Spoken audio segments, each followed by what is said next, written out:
But, you know, yes, print can be edgier, I think, because it costs X amount, you know, and if you do a book, if America fails, you know, Midnighter failed, I'll talk about that, like Midnighter failed.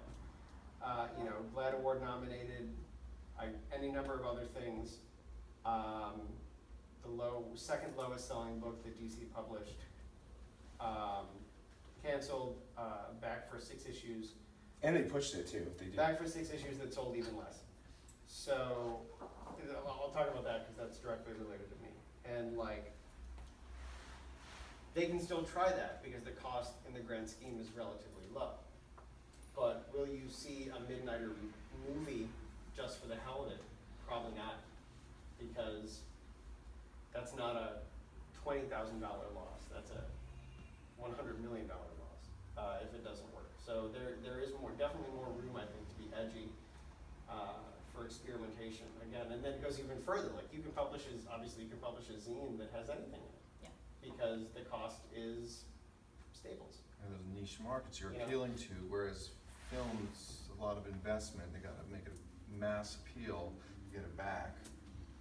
Which is gross, Yeah. but that is still the reality you're dealing with when you're dealing with these media conglomerates. The thing I would say as well quickly too, that separate from that is that there's a difference in how you tell your story because there are different things in play when you move from print.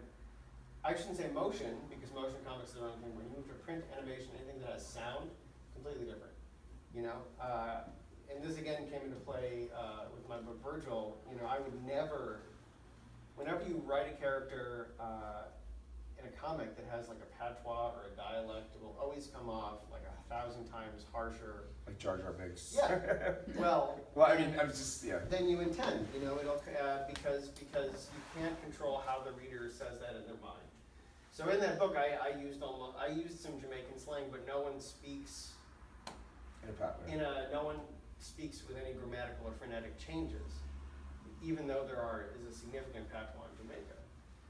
But as we talk about doing adaptations of it and things like that, where there is sound, then it becomes, you know, we can use Jamaican actors who speak that way naturally, and we can use Jamaican directors and writers to adapt that.